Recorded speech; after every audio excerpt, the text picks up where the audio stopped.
gamers all around the world. It's 2023 and I, cutie patootie tutti fruity booty, is your EGC finals champion. I just analyzed earlier semifinals versus Lucifron, and now we're gonna get into the grand finals and review those games. And I gotta say, I was talking with Mareka about this. I had a pretty hard bracket. Beating B in the quarterfinals, Lucifron in the semifinals, and then VortiX in the finals. That's a pretty difficult bracket, I'm not gonna lie. Yeah, I think this is my toughest bracket that I've ever had. It's really rough one. So here it is. These are the games. We're gonna go through them before they get deleted in the match history. But there it is. Once again, I didn't manage to get as much practice as I wanted to, but I prepped my strategies. I thought a lot about the games, and it paid off. So in this series, I'm just gonna tell you guys the vetoes. I have vetoed Mongols and Japanese, and VortiX has vetoed. Are you ready? Finally, someone's got respect for the JD cutie pick. So if you don't know, I went 4-0 with Jeanne d'Arc in the tournament. Jeanne d'Arc in general did not have a great win rate up until semifinals, I think. And then in the grand finals, VortiX banned it against me. And I was like, oh man, that was my secret weapon. So this was game number 1 on Canal. So the idea that I wanted to do is, because it's a best of 9 and potentially we would have to play like 3 or 4 hybrid maps, I vetoed Mongol and Japanese because those civs are considered the strongest on hybrid maps.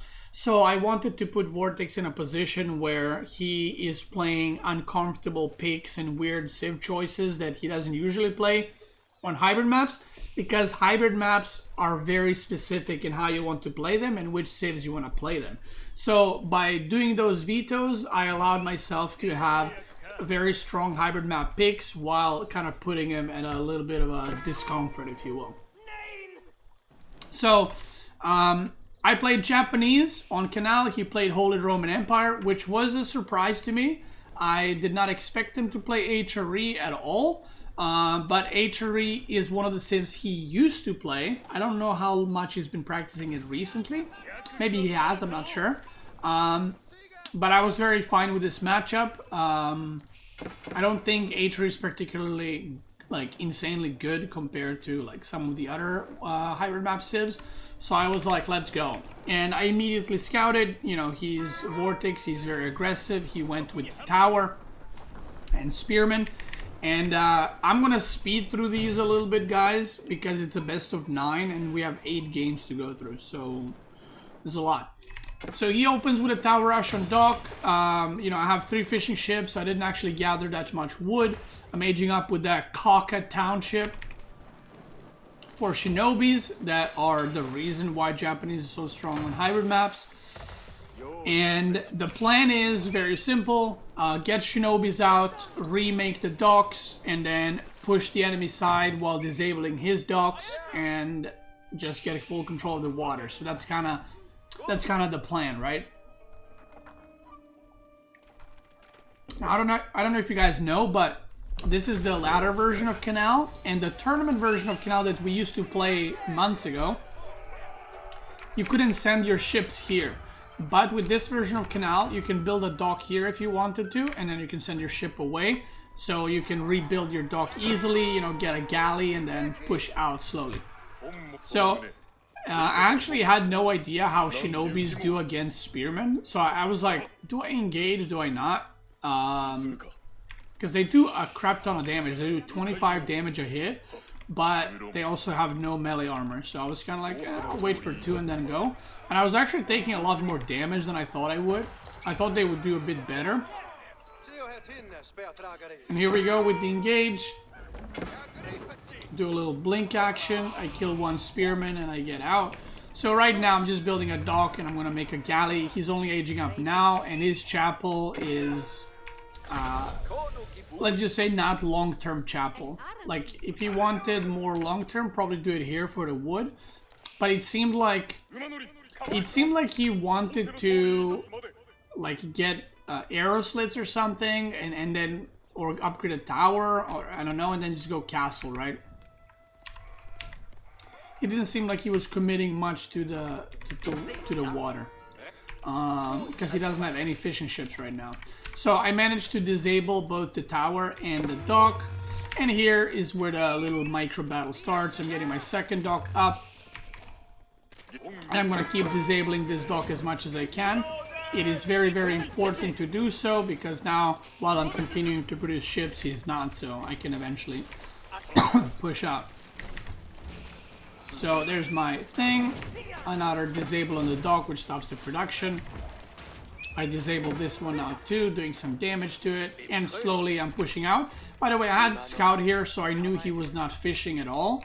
So I knew that even if the situation is like this and it's kind of looking bad for me, it's not bad at all, because I'm fishing. It's 3 fishing ships, but I am fishing and he is not, right? So he did kill 2 workers, but still, fishing ships are worth more than the workers. He's repairing here. Hulk is about to come out. I do another disable on the dock. It gets destroyed. This dock is getting disabled too, and now I'm feeling pretty good. So now what I want to do is, oh yeah, here I went for the disable and I blinked just like half a second too fast.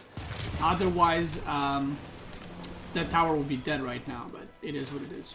So I'm trying to kill the villager because he's trying to repair. And I just go in for the blink. Boop, goes down, and now I'm feeling very good because I can just push through. And I have a scout here, so I know he's been mining gold for a while. Like, I know he's gonna try to get castle sometime soon. I push through, and now because I have 2 docks, I'm gonna restart my fishing ship production. So I'm gonna boom up. You'll see we were equal workers, and you'll see like in a little bit I'll have way more. So right now this is considered like pretty much game over on Canal. Like, if you get control of the water, you get massive advantage. So right now he's aging up to castle. He goes with the galley over there. I follow, and what do I see? No. This was so annoying. My ships kept getting stuck on one another.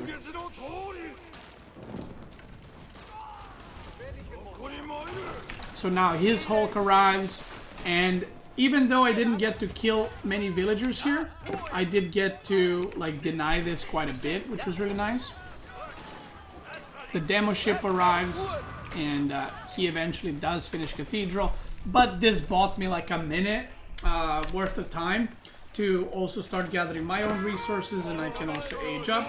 I came with Shinobis on this side, and the reason I came here is to obviously try to deny this, but also, oh, look at this, I almost get it down, but also to disable the cathedral so he cannot make prelates for 30 seconds, just to delay his relic gathering. It caused some idle time here, and slowly but surely I'm going to be aging up. I also had Shinobi on the gold killing stuff, which was nice. Shinobi in the middle. I had a dock on his side, also getting some fishing done, and I walled off just so that this back fishing is completely safe. And if you look at now, the worker count is 50 towards 36. He gets 1 relic. Denies the tower. And now I'm in a position where even if I'm trading worse on water and we're both making ships, I'm in a better spot because I have better economy, right? I have way more food economy. He goes with the prelate to try to take the relic. I managed to deny it, which is really nice. I had Shinobi patrolling right here. Oh, I actually moved it. Oh, that's sad. The prelate would have run into the Shinobi. It is what it is. I actually didn't scout that part of the map, so I didn't know which direction the relic was exactly. So yeah, right now I see the knights coming, and the moment I aged up with the floating gate, I put in my relic thing into barracks, so my spearmen were producing every 5 seconds. And the one thing that I feel like not enough Japanese players are doing right now is producing Onamushas. Now, Onamushas, I don't think they're great in a straight-up game, in a straight-up fight, but Onamushas are very good on hybrid maps because of the way economy works. So, what I ended up doing is just massing spearmen to not take any damage from the knights, while holding this side of the water. I also have arrow slits. I think I sent a villager, to repair it. So right now my plan is to just hold this to make sure he does not have any water here. And eventually when I gather all the stuff here, they store the wall and I get this food as well. So just kind of maintain my eco lead and just go for a massive push because, like I said, I knew his eco is not as good. And he's also going to need to go out on the map to get more food. So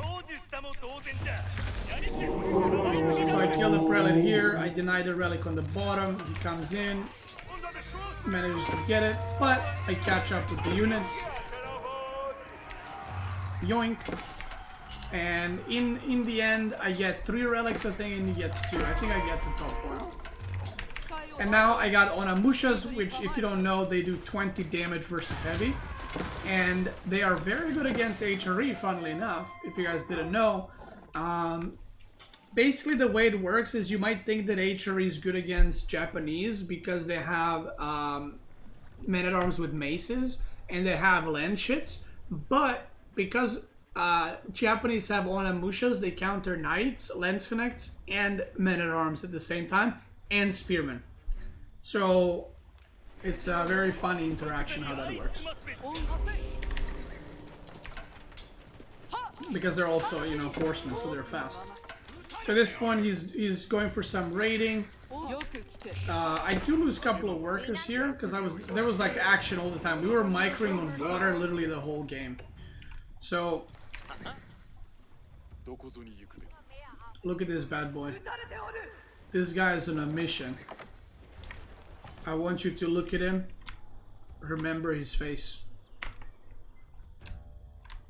And get ready.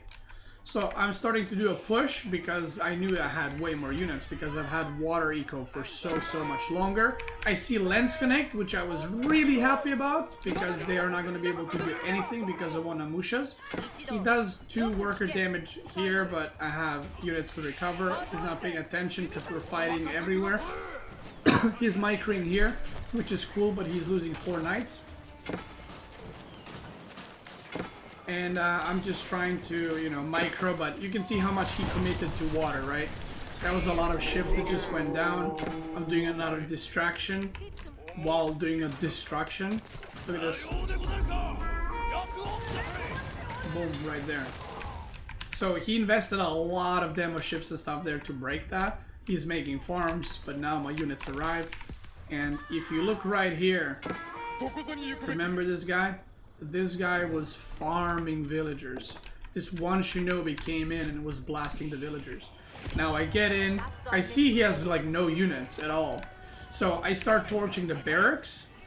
I want to torch this, but I don't want to torch this first. I start torching the barracks because some players panic, activate the emergency repairs. And the moment he does that, I say thank you, and then I go for the cathedral right there because that was my goal in the first place.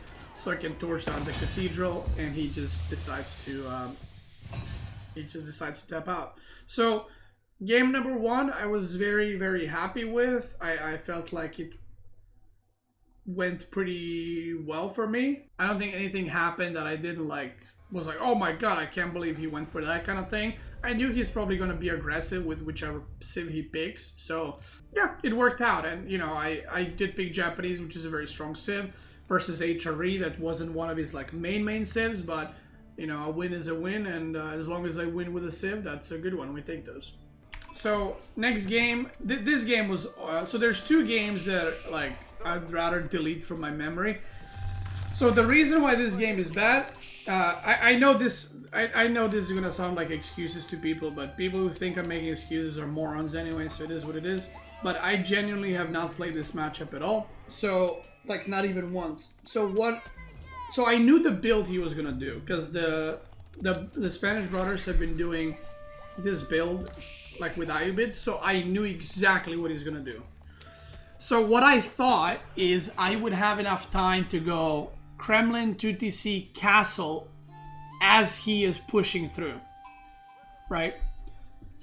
And while it did not work out like that, and it worked out, not only didn't work out, but it fucking was awful, and I got destroyed. Like, this game was sad. This game was sad. So we'll speed through.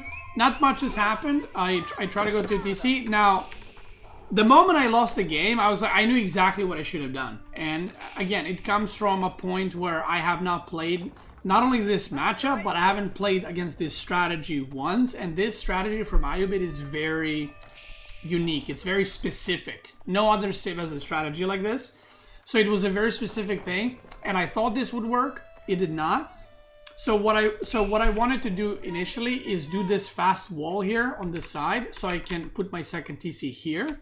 And Kremlin is covering the middle, so he would have to go all the way around to attack, which would be really good.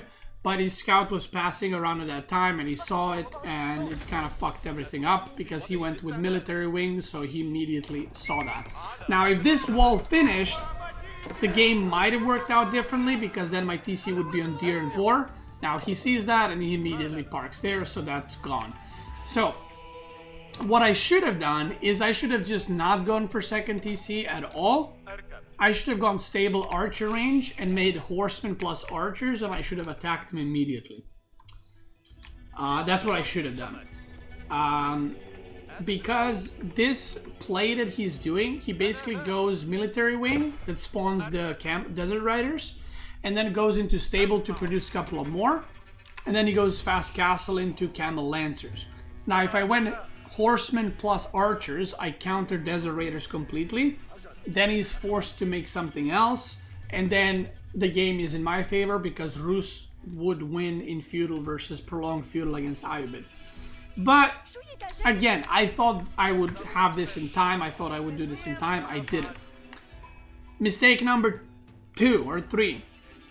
I went for this long wall, which he fucking blocks it as well. And what the fuck happened here? Oh my god, what an idiot villager. Look at this. Oh my god. Wait, did he see that? So anyway, why is this a problem? Well, this like 130 wood could have been a faster town center, you know?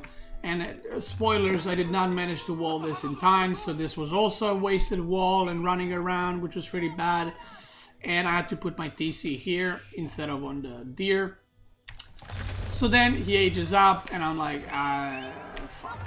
Like, I'm not ready, you know? Like, I'm not ready at all. He blocks this off, so now I just wasted 2 villagers' time to run around and do jack shit. And you could see I needed a little bit of time. So I think if this wall finished and I put my second TC here and I pulled the boar, I think the timing would have been perfect almost. Or maybe it would have been perfect, because if I had extra gathering instead of from sheep but from the boar and deer, I would have been building castle already, and he doesn't have a lot of units. I could have made barracks, got some Kremlins or something, and I would have been fine. But already at this point, like, I was like, I'm fucked. That's it. So I'm trying to build spearmen. And I go for the high trade house here, and he fucking sees it immediately.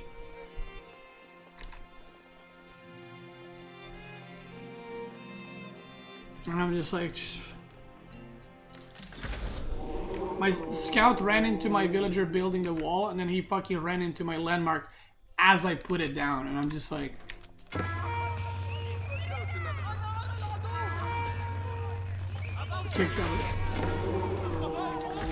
so this finishes, but the game is already over. Like, now my only chance is to camp and like try to just build spearman, crossbow, and hold. But this is where his full power is now going in. You know, he's got his upgrades that he wanted, like the very basic ones. He's got the relics, and now he's just pumping units. Now, this Ayyubid build, I'm gonna talk about it. I plan to make a video. I plan to make one video for each of the new 6 civilizations and talk in depth about the current meta and the future of those civilizations, what I think about them. I personally think that this Ayyubid build is a great tournament build. Like, it's great for this tournament. I just, long term, I think this build will die out. I think it reminds me of like Burger build. It's not that cheesy, but it's kind of like you're basically building up on pressure, and if you don't do some massive damage early on, you're just dead. Because you're basically playing with no eco upgrades, no second TC. Your whole point is like get castle and make units and go, right?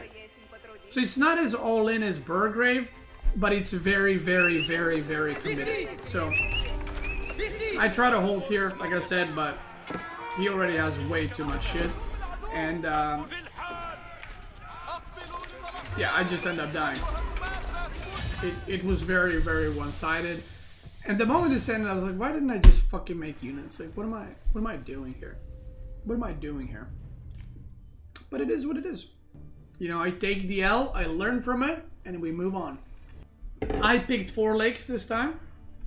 Lucifer picked it against me, but I picked it against VortiX. And the reason I picked it is because, remember, I banned Japanese and Mongol, and he played HRE. So VortiX had 2 options here. Or 3 options, sorry.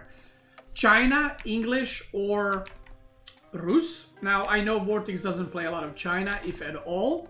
But if he does play it in some water maps. So I knew that he's going to play English or Rus, which would reveal a lot of information for me for the other maps, what he could potentially play. So I wanted basically to play the maps that would reveal his picks. Like, I didn't want to play Dry Arabia because it doesn't tell me anything. You can play like 5 different civs there. So I wanted to, by the time we get to Dry Arabia, for me to know what he's going to play. Does that make sense? So I wanted to basically pick the maps that would force him to play very specific civs, where I'm like, he might play this or that. Whereas on other maps, it's like, well, he might play 5 other civs, so it doesn't give me anything. So I picked this. I suspect that he's going to play Rus, because he has played Rus on this map before a lot of times. And not having Rus on the other maps is a very good intel, because Rus can be played on every map. So it reduces the amount of potential picks for him, not for like 1 or 2 maps, but for all the maps. So, yeah. I'm going to speed up. There's a lot of build-up time, and I gotta say, I always say this, 4 Lakes is probably my favorite map. It's so action-packed. I think it's the hardest map to play in Age of Empires 4. It is so hard in multitasking. It's so hard for micro, for macro. It's so hard to play it well. And I love playing it because of that. With that being said, this series was, in my opinion, skill-wise, the highest level 4 Lakes that I have ever played, at least. This was so back and forth. Like, when I won the tournament after, I talked with Mareka, and she said, usually when people play, they like lose the water and they give up on the water. You know, like, you fight over it and you lose it and that's it. But we kept retaking the lakes, we kept re-attacking, like, we were attacking on land the whole time and attacking on like 2 or 3 different lakes the whole game. And there was so much multitasking happening, it was fucking wild. And this is probably my favorite game of the tournament, actually. Just because of how action-packed it was. So first thing is I was scouting for if he's gonna dock me. He was, and I immediately prevent that. I pulled another villager even in case he starts building to block it. I managed to wall this, and I was like, I don't want any shenanigans on my side.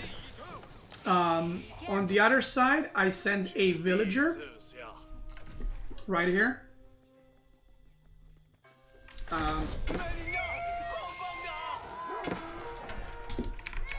I sent a villager to dock his side, And one of the things that I did notice in VortiX's games on 4 Lakes from a while back, but also in the tournament, is he does not really pay much attention to him getting docked.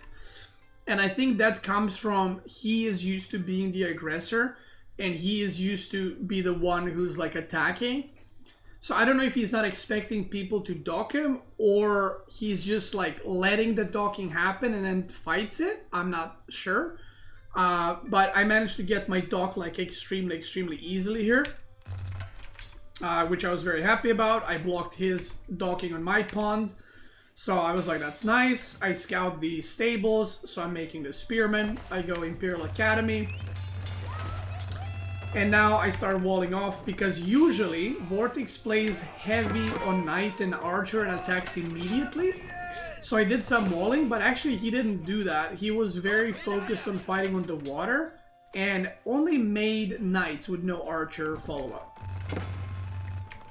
So I got some spearmen. I keep pumping spearmen. I didn't want to take damage from the knights. So now the plan is I get a fishing boat, which is equivalent to like 2-3 fishing boats of other civs, which was really nice.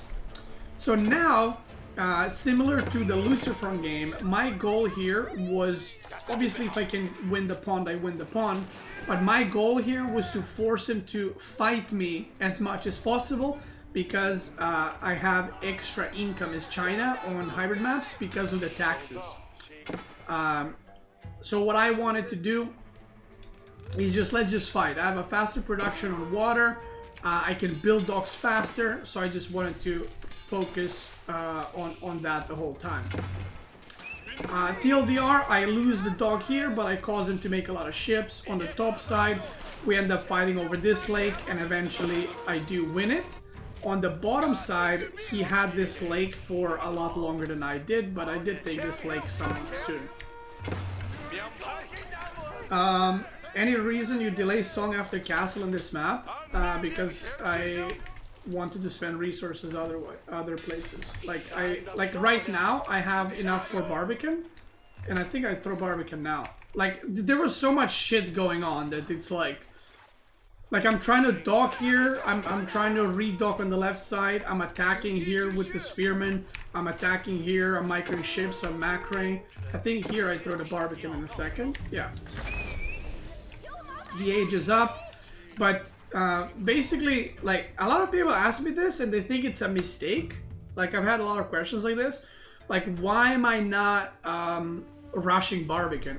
It's 600 resources. Instead of me defending the lakes, I would make a Barbican, and then for what? It doesn't do anything. Like, the knights can just go around, and then I lose all the lakes. So, you can only make Barbican once you carve out some kind of advantage for yourself. Because Barbican, the only thing that it does is it gives you greed. It gives your worker faster production. Like, yeah, it's a defensive building, but I have spearmen which are better. Spearmen can also counterattack, Barbican can't. So, now I retake this water, and now we're 2-2 on lakes. So it's pretty even. But I have more fishing ships, because obviously Rus fishing ships are, you know, work differently. Yeah, either way, you can't go Barbican too early, because you will lose out on the other stuff, and it's not as needed. I don't know if you guys remember, but on Holy Island, there was a lot of games where the China player against English would try to go Imperial Academy into Barbican, and then they just die, right? So you can't do that. You have to actually make units and stuff, otherwise a good player will just kill you immediately. So I managed to dock on the bottom, by the way, again, with the double dock, and I'm trying to retake it once again. He starts pushing me on land. He gets some Kremlins to try to get that down. I do a little counterattack here. We're both macroing out of our mines. I'm trying to deny the relics. I think I killed one of the warrior monks that was here. And that relic is so close to the front. Oh, -2, I guess. So now I'm trying to get some relics as well. We're fighting on water, fighting on land, fighting over here, another push coming. He's pushing me, he's raiding me. Like, there was just attacks everywhere. And now I want to get my second town center, and I want to get a keep. I make a Springald so I can push away his ship so I can dock again and kill his fishing eco.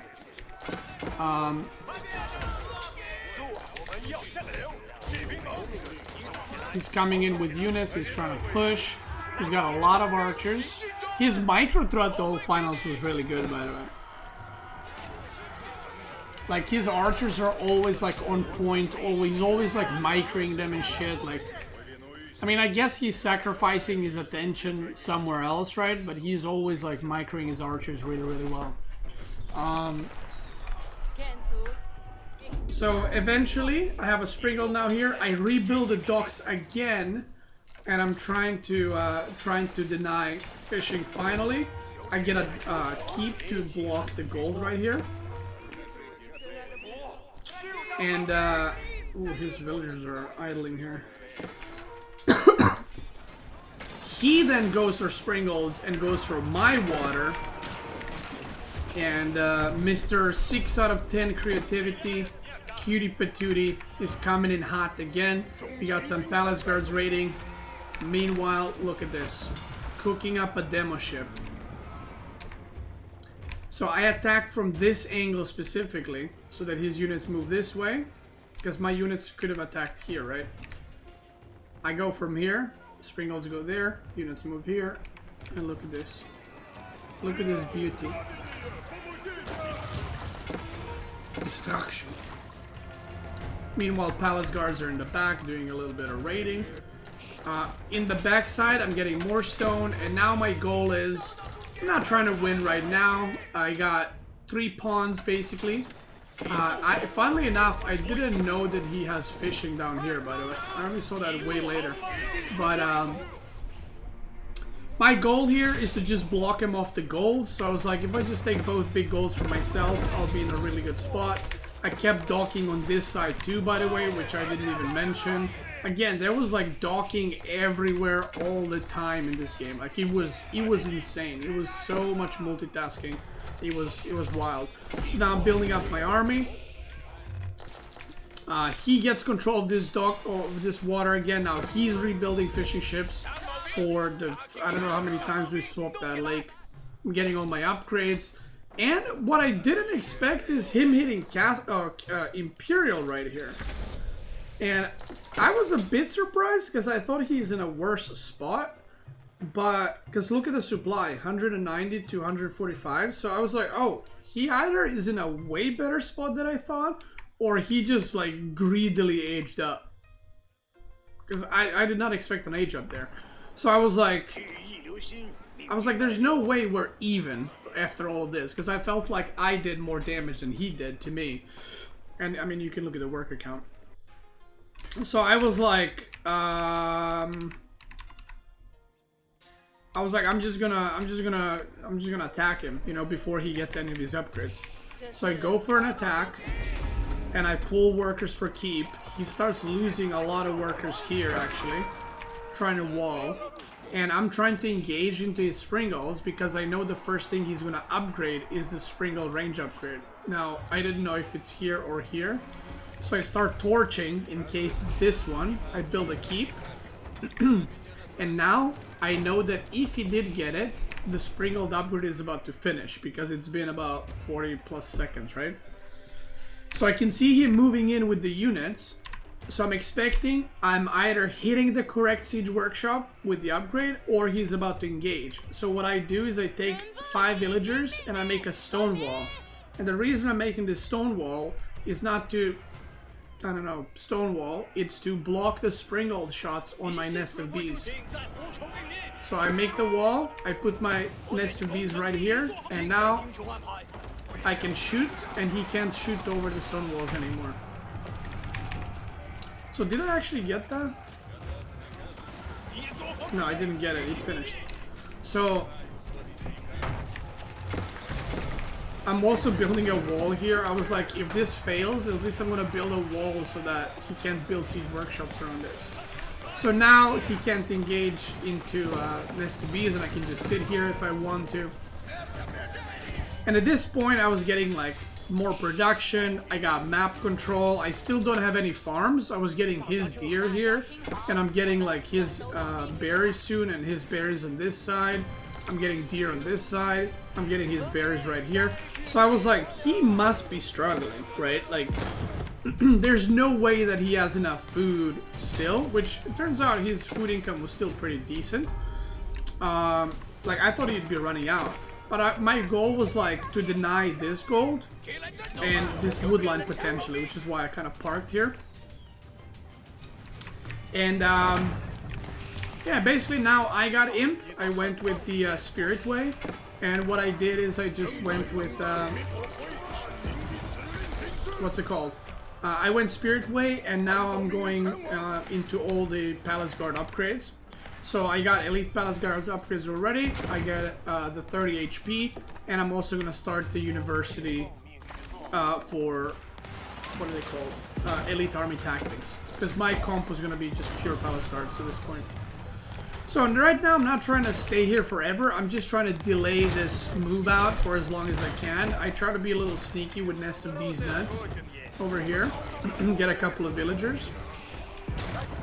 And I knew this won't last, but again, I'm just trying to block it for as long as possible till I get elite army tactics and all my other stuff.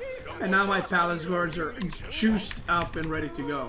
So I started making more barracks. I think I'm on 13 barracks right now, 14 and more in the making. And I was gonna switch to fire lancers too. I'm getting biology already. I was gonna go horsemen into fire lancers. And you can see I'm stocking up food, so I'm getting ready to do that push where you're just kind of, you start mowing down everything basically. I'm getting this gold, I got this gold, got this food right here, so I am chilling. And here I go for the engagement. Now I have no spring golds, and I don't really want to remake them because he had too many. So what I decided to do is come from this angle where he will not see my spring golds. You can see right there. That's why I parked them there in the first place, so I can do this. And then once I go there, I can just go out and shoot before my nest of bees die. So I go right here. He immediately turns out the moment he sees them, and I get a really big shot here, damaging a lot of the units, and then palace guards connect on top of everything. And like if you look, I have 25 palace guards in production, and he's got like, he's making crossbows, and that's it. So that is a GG. So again, this was a really hard game. I thought like there was so much action everywhere. It was pretty wild. Oh, this was the second cringe game. This wasn't so cringe, how annoying it was actually. Okay, so this matchup is favored for Malian. This is a good matchup for me. And I actually wanted this matchup. That's the worst part. I wanted this matchup. And I got it. And I was like, okay, I only need to just not die to something dumb. And I got this. Right? Forward gold. I mean, I'm playing Malian, so obviously I'm going to have forward gold. That's a standard. So I remember this game. I was like, okay, if he goes for water, I'm chilling. Like, he's going to have higher income, but I'm going to have more time to do my Malian stuff and prepare, right? So I was like, I'm not going to mine gold here. So I'm just going to do a full house around it straight away. And I'm just going to leave that shit right there. Started off great. All planned. I'm stacking up fucking gold. Mad gold right now. And I'm aging up. Poggers. Everything's going great. I scout. Oh my god, he just got enough gold to age up. I'm chilling. So I count and I say, okay, how many? 7 on age up. I'm like, that's a lot. And this is the moment where I fucked up. When you play against English, what you want to do is just make, when you age up, you get wheelbarrow as you're aging up. You make archer range and you start making javelin throwers. But I thought, because his age up is late, I'll have time to make pit mine and houses around it. I didn't. I did not have time for that. So I go for the pit mine first. And I still get archer range, I feel like, pretty quick. But it wasn't quick enough. I didn't see this at all, by the way. At all. Like, right now I should have had, like, 2 javelin throwers. Right? And then I just push this out and that's it. That's literally game over. Literally game over. Because from this point on, I just need to make javelin throwers. And that's it. But I went with the greed. Because I thought I can do it in time. And I got fucked for it. So now I'm adding more archer ranges. And I was like... I'm like, fucking shit. I should have just made an archer range. I already knew. Like, this is not... This should not be a situation that I'm in. But it gets worse. It gets worse. You know what gets worse? I'm like, okay, I got back gold. That's nice.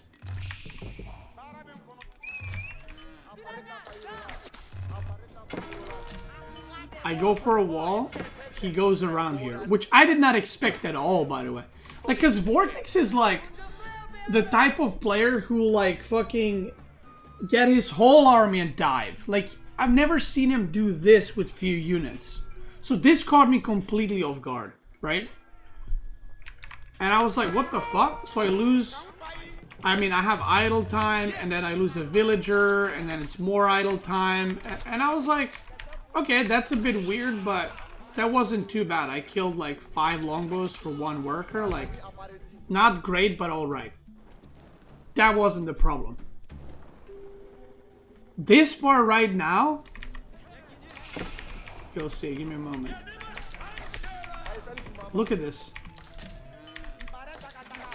I'm checking. I am checking. And he doesn't know. Look at this. He has no clue where my units are. There's no clue. And I'm checking. I'm like, okay, top is secured. Let me check the bottom side. Look at this. But I saw them for a second. And I checked. And you're like, haha, that's funny. It happens like 5 more times. Look, I even go back again. I'm like, hold up. Let me...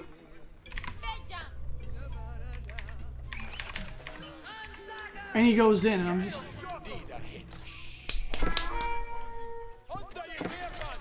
More idle time. I go back.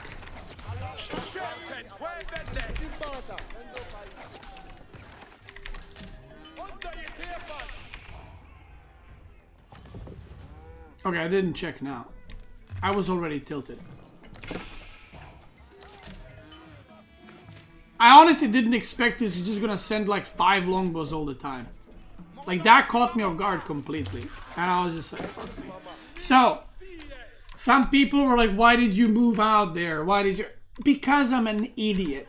A normal... So, I knew he has horsemen, by the way. That wasn't a problem. But...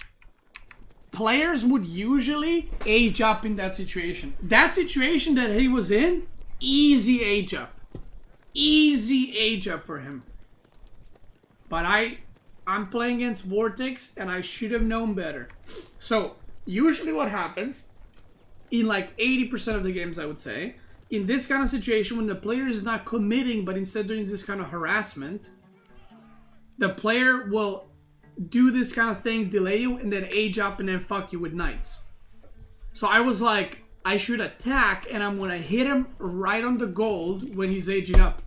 And I arrived there and he's got like fucking 9 horses and 10 longbows. And I'm just... And I was like, why the fuck did I attack him? Like, obviously VortiX is gonna keep making units in feudal. Like, what? I was like, Jesus fucking Christ. So yeah, I was like, fuck this. I'm out. I'm out. I'm out. I'm out. But what I learned from that game is even if English is going for the dock on that map, you should still make an archer range first. That's the type of gameplay that B would do, by the way. That like sneaking in few fucking longbows left and right.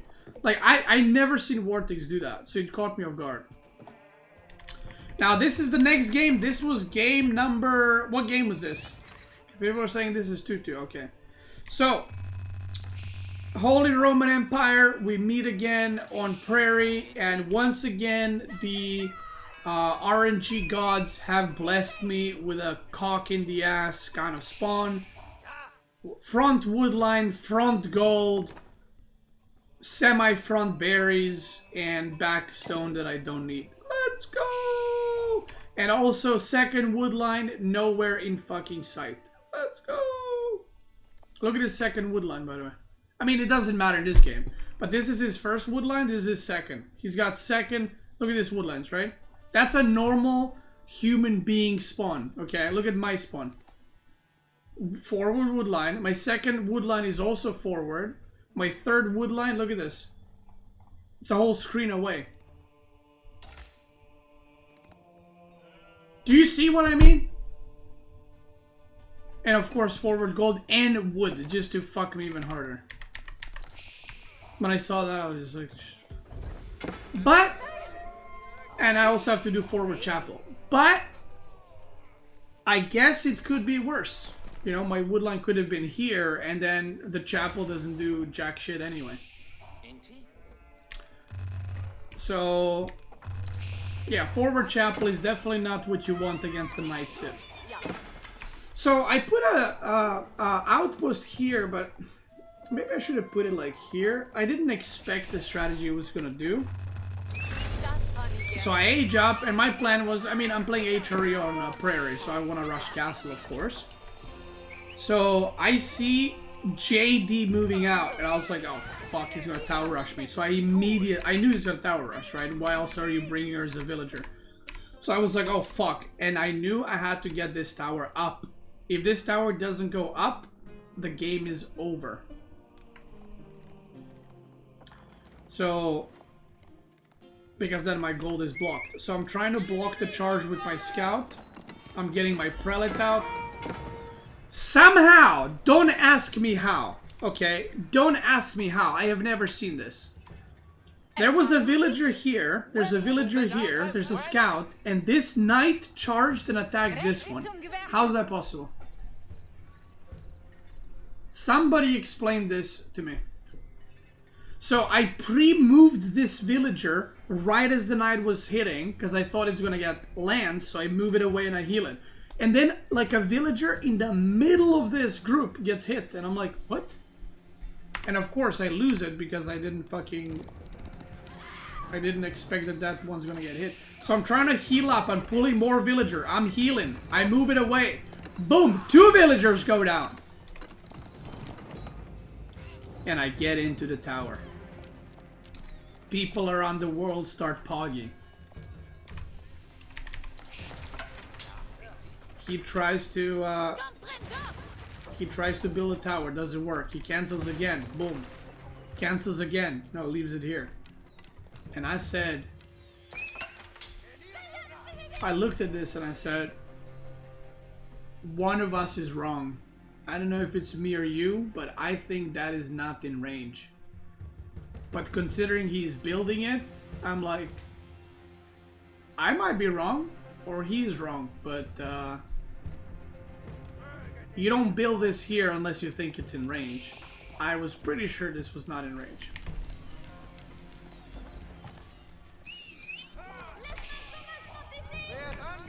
Why wasn't his Jeanne level 2? Then he could have come in and stopped the tower. Well, if his Jeanne was level 2, then the knight wouldn't have been here, because in order for Jeanne to be level 2, she needs to solo build the landmark. If she solo builds the landmark, he's going to age up 30-40 seconds later. If he ages up 30-40 seconds later, then he has a level 2 Jeanne d'Arc, but he doesn't have the knight, so then the tower would be up anyway. Or I would have spears already. Thank you.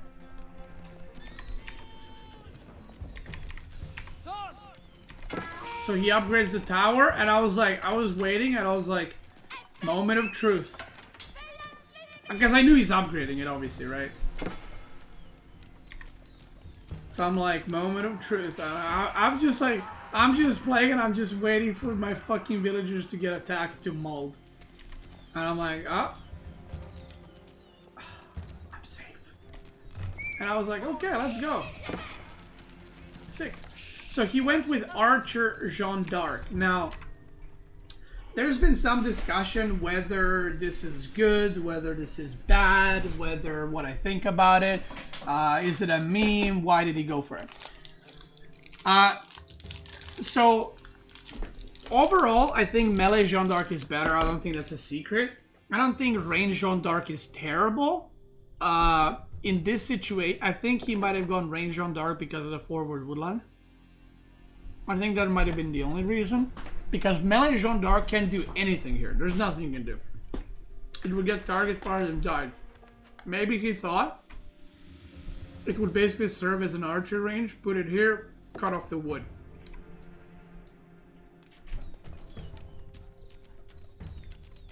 He's trying to use the Q ability to snipe my villager. I'm aging up. And now what I needed to do is I needed to pull a lot of villagers onto the wood line because Jeanne d'Arc is going to poke me and the knights are going to poke me. So what I wanted to do is get enough wood for double stable and get out of there. So I'm using my spearman to push him away.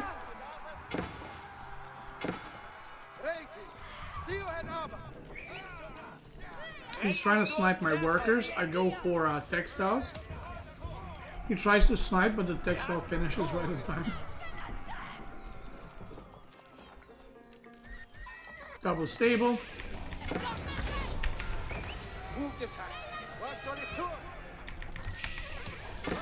He's diving in. I instantly target fire the TC on Jeanne d'Arc and she gets clapped. And I was like, I lost 2 villagers there, but I killed a hero. I'll take that. He ages up. I got my knights out. And I start getting the relics. So we're gonna speed up. Now there's a lot of knight micring. There's a lot of shit happening everywhere. He's covering the relics. He's blocking the relics. He's protecting the relics. He did age up. He's getting castle upgrades. And I thought I was in a really good spot. And because I'm getting a lot of the relics, and you'll see that in a second. I'm snacking on relics. 3 relics coming in. He has 5 villager kills, which is not that bad for me because well, I have 1 relic already, so that's already makes up the 5 villagers. Kick W. But also, I'm getting more relics, right? So he's diving here, and I'm like, I don't mind this at all. I don't think this is a good dive. I mean, like, I got spearmen and shit. Like, we're trading. I think I target fired a hero. Yeah, target fired a hero again, trying to snipe it. He barely stays alive. And I was like, that was not a good trade for him. I knew immediately, like, when he went in there, I was like, that was not a good trade. I'm killing this? And I was like, oh, that's it. Game's over. Like, while I was playing, I was like, oh, that was really bad for him. Like, I got this, right? And then, I don't know what the fuck happened, but I almost lost the game. So, basically, I'm getting the rest of the relics, right? I got 3 relics right now. I'm gonna get the other ones. Now, I didn't know what the worker count was, or the military. Obviously, if I had the observer thing, I would, like, just push with everything and kill him, but I thought, you know, on my head, but I thought he had more units. I'm getting more relics. Starting farms, more barracks. I'm getting prelates. My gold is through the roof because I got 4 relics. I'm getting inspired warriors. I'm making more prelates. I'm walling and shit. I'm feeling good. You know? I guess the problem is my food ran out, so my unit production slowed down quite a bit, and his didn't.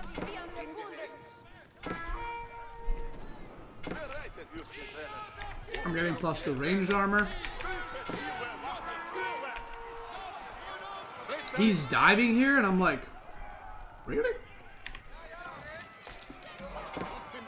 And I felt so good. I was like, I can fuck up that army. Oh, I think I target fired a hero here too. Yeah, I target fired a hero. In the middle of all of that, in the middle of this thing blocking, I managed to target fire the hero right here. Look at that. Whoop. Boom! Headshot. 3 times. Right in the head. See, Jeanne d'Arc is easy to counter. Just kill her. So now I'm like... He's fucked. I just kill him now.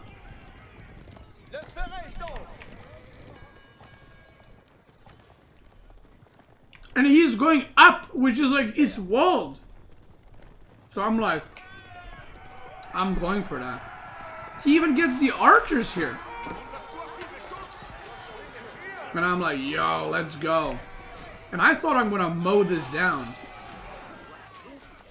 And then, I'm like, am I fucking losing this? I'm like, what is happening? So I'm like, you can see I'm moving prelates. I'm like, do I run? Do I stay? I'm like, okay, I'm gonna heal. He's losing a lot of the knights. Okay, the knights are dying. Okay, I'm winning. Okay, nice. I was like, I thought I'm gonna win that a lot harder, but a win is a win. We take those. Nice, right? I'm switching to mass man-at-arm because he's got archers now. Jeanne is level 3 now. She's doing 100 damage per shot. I gotta keep here because I gotta protect my chapel. And I was like, yo, I'm chilling. And the reason why I'm making so many prelates, by the way, is because I have way too much gold. So I made 2 more monasteries and I'm just pumping out prelates now. I'm getting the farms. You know, I'm just trying to get my eco going. I'm destroying some of the buildings and houses here so I can get this going. And I have 20 prelates. And I also got the bonus healing thing as well. And then he comes in. And that's when the healing battles start.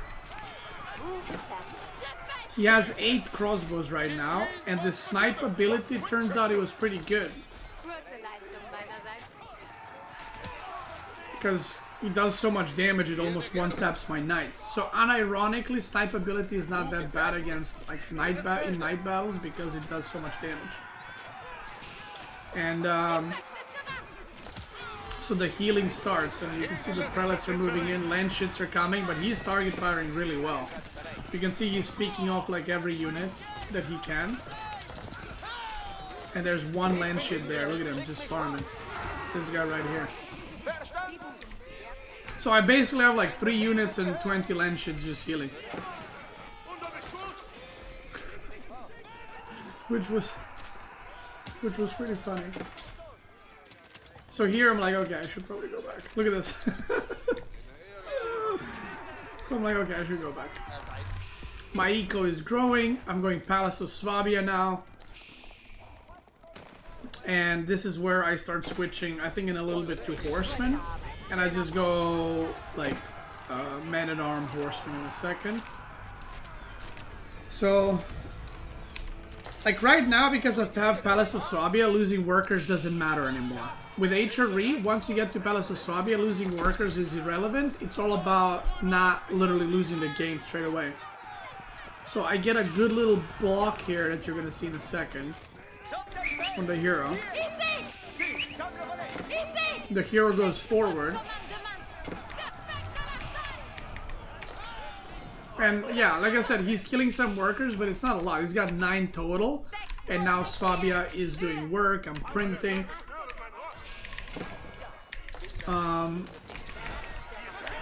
He's going for the engagement. I get this tower up and I buy stone so I can get Bombard Tower, because that's obviously going to help me. I block the hero here and it dies. I forgot to slow down and show you. I got some raiding. By the way, in the back I've been raiding here and there. You know, you can see the worker difference is or the worker kills are increasing. He loses the hero. He has to pull out of here. I'm still making some prelates. I'm making horsemen. I'm getting +3 ranged armor. Getting the relic into the tower. I see him making rams, and the moment I see him making rams, I'm like, okay, he's all in, he's going for it. So I'm like, cool, let's go. I just gotta stand here and do nothing. Now the bomber tower is done. It's looking very, very good for me. And I've been like sending, I haven't kept track, but I've been sending like knights around on the like any food source that I can find, because I don't know where his villagers are. I send one land shit here.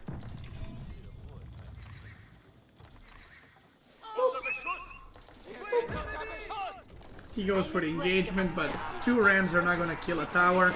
And I'm also target firing with the bomber tower on the ranged units. Look at that. I'm just like right clicking on the crossbows, so I can mow them down. He loses the rams, and the healing still goes on. I mean, 5 relics is pretty wild. And I get the W. So that game was pretty funny, pretty weird.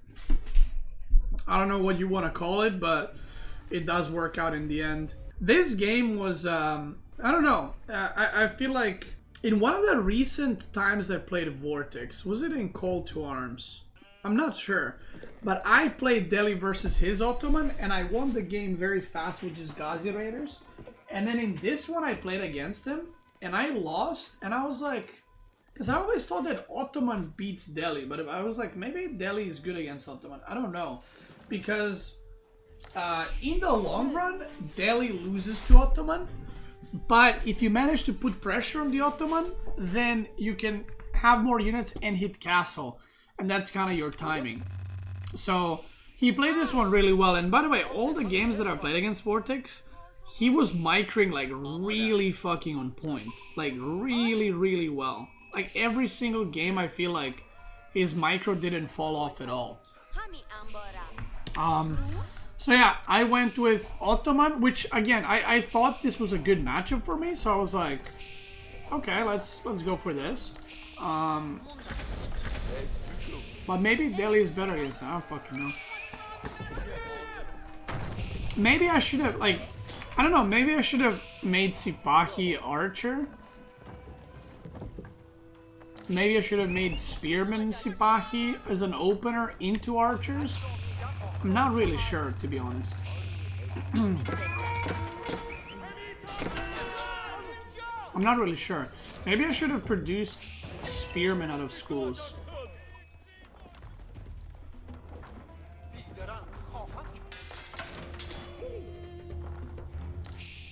I don't know.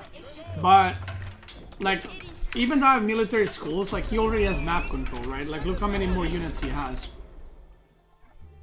And it already feels like I'm behind and nothing has really happened, right? So we go for a fight here. And I mean, I thought this went pretty well for me. You know, now I have a bit more army, and now I'm like, but the Sacred Sites are captured, right? So it's like, you know. So my idea was to just produce Sipahi from the schools and then go Spearman Archer from this thing. But maybe I should have committed more to Sipahi. I'm not really sure. Like, it kind of looks even, but again, because he has Sacred Sites, it's not really. The Ghazi Raiders are getting on top of my archers. And I don't know, I just felt like I couldn't move at all.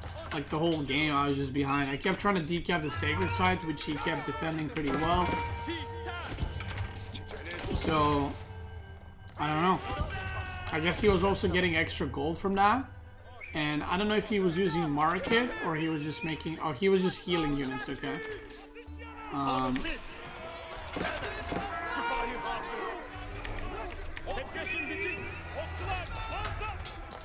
Yeah, so now he goes back. I guess he heals up his units and then go again. And now it's like, if you look, he traded a lot better. I mean, he definitely microed better, but it felt like it's just an uphill battle. I don't know. And now he's aging up and he has 3 Sacred Sites, and I'm like nowhere close to aging up or anything like that. So I'm pumping units. He ages up, and I'm like, well, I'm fucked. Maybe I should have made Sipahi and then tried to raid.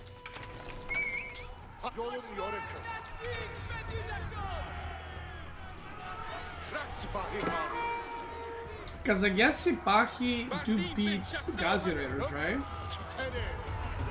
Yeah, Sipahi beat Ghazi Raiders. I forgot that Sipahi HP got buffed. So maybe that's the play. I just go mass Sipahi with Mekter. And then I go into archers. I don't know. So yeah, here like I'm microing, but like he has lancers, you know, so there's not much I can do.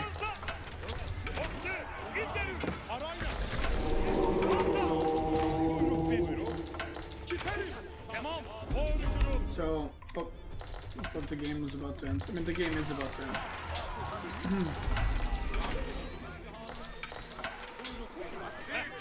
It was like the two previous, like the Malian loss was pretty cringe. The Rus loss was pretty cringe. This one, I mean, he generally played way better, and I don't know. Like the only thing I think maybe is try Sipahis, but I don't know what else I could have done because I don't think I microed perfectly, but I don't think I microed like shit, right? So at this point, it was 3-3. Now this game was Dry Arabia, and this was game 7. And this was Malian versus Delhi, which I felt very comfortable in. I think Delhi is favored in this matchup. If both sides play well, I think Delhi should win this matchup. So he got this forward gold, which was pretty nice, but I was focusing on this gold because I wanted to destroy houses and stuff. I should have probably gone for the pit mine immediately here. But yeah, we go for a little engage here. I burn a couple of houses. I start capping sacred sites. There's not much that really happened this game. It's like pretty straightforward. Like I was burning the houses and shit, and you know, just doing some raiding, attacking everywhere, killing shit. He was trying to decap the sacred sites.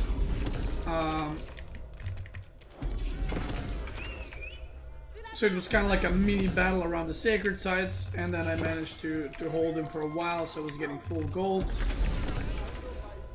And basically the idea when you play Delhi in this matchup is to just mass Ghazi Raiders and archers, and as you see Malians start to either like not make a lot of units, you just go for it and you kill them, or you wait for them to age up and then you attack them on the gold and kill them, you know.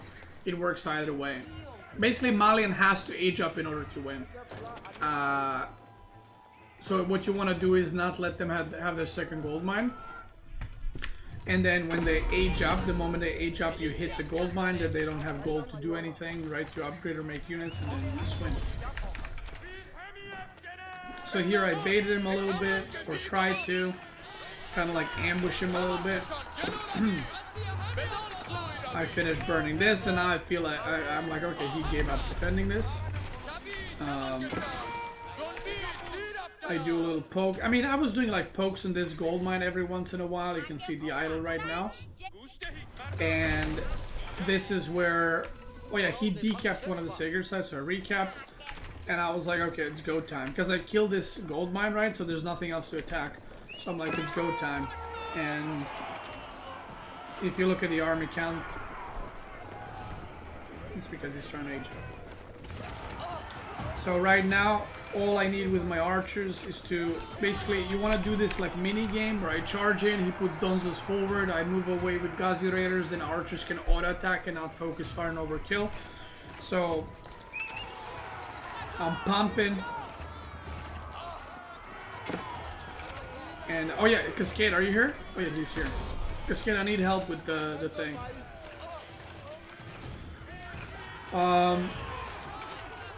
And yeah, I get a good engagement. I mean, I had way more units. You can see we traded out, but now the gold is blocked. He's completely out of gold, so...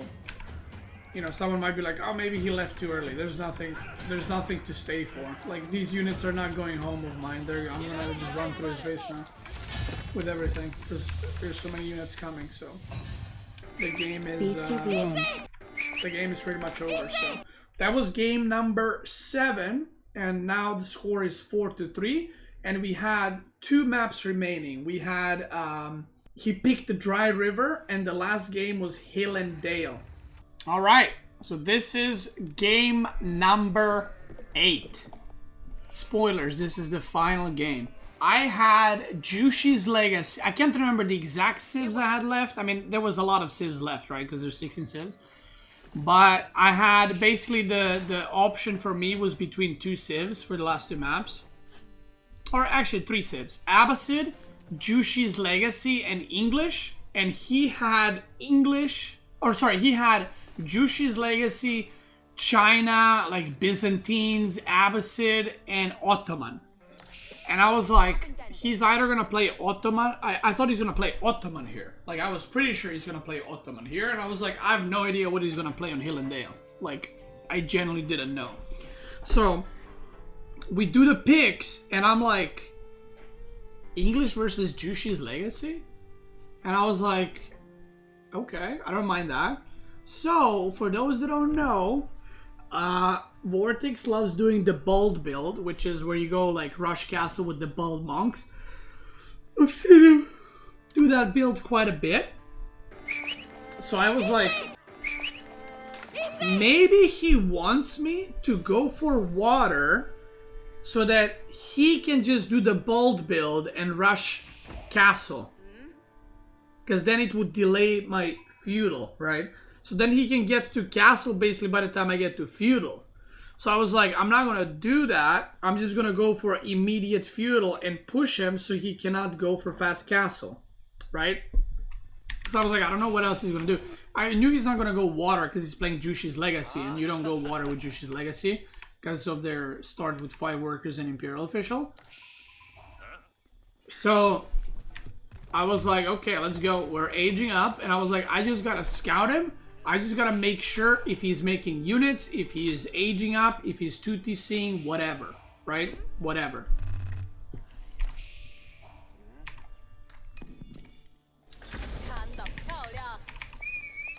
So, I was like, okay, he's mining a little bit of gold. That doesn't mean much. Let's see what else he's doing. And then I'm scouting, and I see Jiangnan Tower. And I'm like, wait, he's not doing the bold build. Because with the bold build... you don't make Jiangnan Tower. So I was like, is he gonna mass units?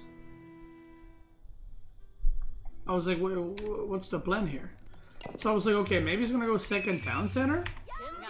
But I saw 9 on food, so I'm like, what is he doing? I don't really know. So I keep checking. I'm checking stone, and I see stables. Okay, I'm like, he's a stables. 10 workers on wood, and he's got food still. So I thought he's just gonna make units to defend. And I was like, that's perfect, because, little known fact, Jushi's Legacy does not have archers, they just have Zuginu. And Zuginu are not good against English. Because you cannot pick off spearmen as easy as you can with archers. They're not as microable. So if it comes down to feudal fight, I'm like, I win, for sure. Right? So my goal is to just keep him in feudal, and that's it. I win. So I'm like, I just gotta scout. So I keep scouting. I'm like, I need to know what he's doing. Is he rushing castle? I'm like, okay, he's making units. Let's just chill. I go back. I'm making some more farms. I'm getting all my eco shit, eco upgrades. I see 3 horsemen, and I'm like trying to count how many units he's making, what he's doing. So now he went for the stone, which I didn't see because my scout got pushed away. So I go here and I see 2 on gold, and I was making a tower, and I was like, wait, is he trying to age up? I didn't know what's going on. Dude, in the game, so now I see stone, and I was like, huh? So now it was like, I don't know how many units he's got, you know? I'm trying to deny him of gold, because if he can't get gold, he can't age up, which is kind of the whole point. So now I go here, I see the TC, and I'm like, okay, he's 2 TC. It's go time. Like, there's no more, you know, I can go back or something. Like, I have to go now, you know, like, I have to attack, because he's 2 TC and I'm 1. I got my eco upgrades, and I'm just plowing units right now. And then I see his units, and I was like, oh, fuck. And I was like, wait, am I fucking dead? Because I don't have a lot here. So I start target firing. And I'm like, fuck it, I'll just kill the horsemen. Because I was like, the Zuginer are not going to be able to do shit. I'm just going to kill the horsemen instead. So I just start shooting at horsemen. Because if horsemen go down, then my longbows can kill everything else, kind of thing. So I'm making a tower, and I'm like, okay, just wait for the tower. Don't push, like, don't push too much. I need that attack speed, and I'm gonna ram the TC, and that's it. Like, soon I have enough food income to transition to men-at-arms, and once I do that, then longbow men-at-arms will win. So I'm just like, okay, let's just play this patient. I'm trying to get some damage done. I'm trying to, you know, get him caught off guard or something here. I was worried like he's about to age up or something, even though he's nowhere close to it. But it's like, you know, when you play sometimes you're like, holy shit. What if this happens or that happens? Villager survives on 3 health, as you do. I'm making a ram.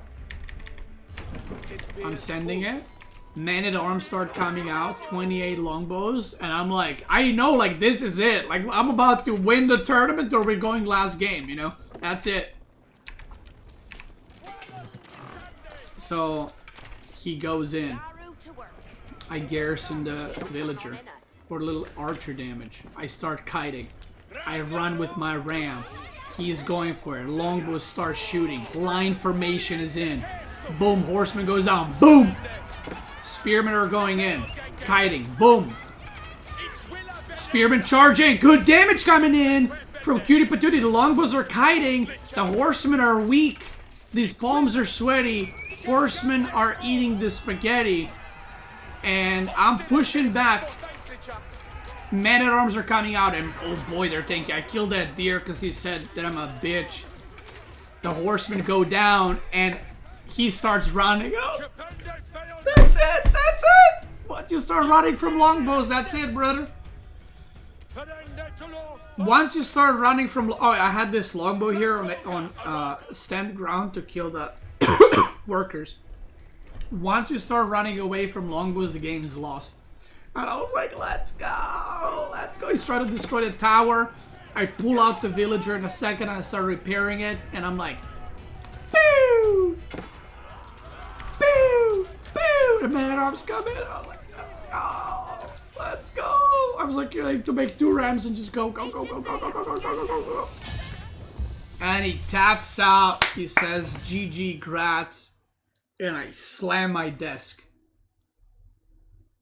I get a burst of energy when I win tournaments, so I just go like, boom! So yeah, I won the tournament. I've said this many times. I did not expect it at all. Obviously, I'm very happy that I won. I had a really rough bracket. I'm very happy with how everything turned out. I did not end up trying out the new civs as much as I wanted to. So that's gonna be the next thing on my on my list for my stream and for my YouTube. I'm gonna be experimenting a lot with Byzantines and experimenting a lot with OOTD. And there's a lot of stuff to discuss, by the way, regarding like why are certain civs not played at all. We're gonna discuss the tournament win rates, why was Mongol banned in every series, because Mongol is not actually even close to strongest civ, but in tournaments it is. So now that the tournament is over, I can talk about like which civs I'm playing, which civs I'm not playing, which I'm gonna make another video for. But there it is, brothers. The last tournament of the year, the EGC finals, has been won by your Cutie Patootie, which means... Wait, was there only 3 S-tier tournaments this year? And your boy won 2 of them? Yo, let's go. Yeah, 2022, Marine Lord won 2. I won 1. Hera won 1. This was in January.